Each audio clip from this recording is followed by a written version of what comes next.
What's up, guys? This is 2 Bucks, and right now it's 9 p.m. on Monday. You're probably going to be watching this on Tuesday, so you might be asking, 2 Bucks, why the hell are you recording a commentary and then posting it the next day?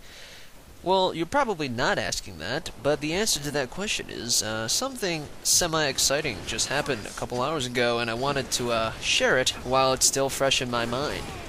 You're watching a gameplay right now that I've picked in the future, meaning that as I'm doing this commentary, I don't know what the gameplay is going to be. So obviously, I don't talk about the gameplay. In fact, let me make a guess. Oh, what a nice snipe there! So if the gameplay happens to have a nice snipe at that precise moment, I am psychic. But if not, I'm not psychic. So tell me in the comments if I was right. Oh, this is off to a bad start already. Alright, so let's talk about what exciting thing just happened. Actually, a spoiler, it wasn't that exciting. This story is going to be very anticlimactic, so beware. Anyway, let's get a little bit of a background before I launch into my story. I take a college course at a local university on certain weeknights, and today happened to be one of the nights. And this course is like ridiculously hard. We get tons of homework. And the homework we got that was due today took me 2 hours to copy. So that tells you how hard it is, because imagine the people that actually did the homework. You know, that probably took them at least 8 hours to do. It was 4 pages, front and back, in very small handwriting, so 8 pages plus total. So it was very ridiculous, and I was in the middle of, quote, doing it, end quote, and it was already, like, past the time that the class was going to start, so I knew that I was going to be terribly late. And I did end up leaving, like, 45 minutes after the class had already started. And when I got there, I saw a whole bunch of lights in front of the college building. And I was like, what the hell is this, some sort of light show? And then I noticed that the lights were red, white, and blue. So I was like, oh schnizzle, they're fire trucks, as well as a few police cars. So I got out of my car and walked over there, and I saw this attractive young woman walk towards me, and I said, "Yo, bitch, what the hell's going on over here in this building? I'm supposed to be getting to class!"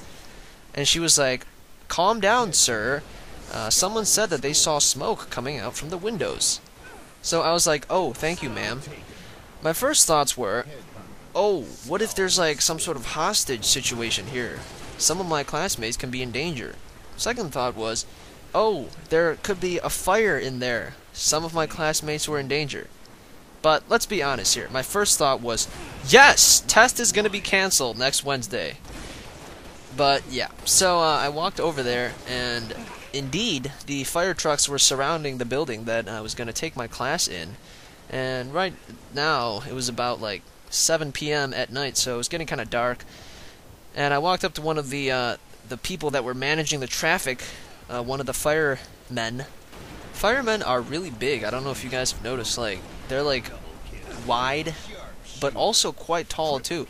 So I thought that was kind of interesting. So I walked up to one of them and I asked them what was going on. They said someone, saw smoke coming out from the window, so they evacuated the whole building. And I was trying to find out where my classmates were being evacuated. So I started walking around asking a couple of the local college students, and none of them knew. And then I saw this guy on his phone, and he was talking about how there was like popcorn smoke coming out from one of the rooms, and that's what triggered the fire alarm.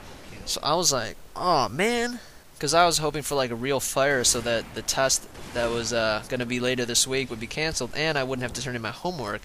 But unfortunately, it was not true. So I was like, well, since it wasn't a real fire, I just decided to go into the building anyways. And I guess I wasn't really supposed to, because like the whole building was empty. So I guess if there was actually a real fire there and the guy who was talking about popcorn like didn't know what he was talking about, the whole building would have just burned down and I would have died, and you wouldn't be listening to this. So luckily that did not happen. Anyway, I went up to my floor in the building to see if my classmates were in the room, and obviously they weren't because they all had been evacuated. And I passed by one of the rooms, and I saw this policeman talking to a woman who I believe was a professor, And that room that they were in smelled like really bad smoke, so I walked in there to see what was going on. And the microwave was indeed wide open, and there was charred like popcorn all over the place. And the policeman was in the middle of explaining to the professor that someone had left the popcorn in the microwave, and it had completely overheated, causing smoke to come out from like the doorway, and I guess a little bit through the windows as well. And when people in the hallway smelled the smoke, they pulled the fire alarm and evacuated the whole building and called in like freaking 10 fire engines. So basically the whole thing was kind of disappointing. I just waited around by my classroom, and eventually all my classmates and the teacher came back, and we just resumed class as usual, except they lost like 20 minutes of time, and we're still going to have a test, and they still collected my homework, which I probably failed. So yeah, if anywhere in the story you guys thought that like a whole building was going to burn down, or I was going to get hit by a fire truck or something like that, I guess you are thoroughly disappointed. If it's any consolation, as I was leaving my class earlier, or later on, I saw a guy get pulled over in the middle of the street, and an officer got out. And it was actually two officers in the same car, and one of them was holding his stick thingy, like the baton, I don't know what it's called, nightstick, ultra melee weapon, or like head crusher thingy. And the guy looked like he was driving drunk or something, so I'm pretty sure he got fucked up pretty bad. So, yeah. Alright, I just wasted 6 minutes of your meaningless existence, and someone keeps messaging me on Skype, so I'm going to stop this now. If you guys want, I suppose you can like the video. And by the way, liking the video actually helps me out a lot. It helps my videos get more attention in the community and whatnot. It helps the channel grow, so if you want to see things grow, like the video. Alright, see you guys later.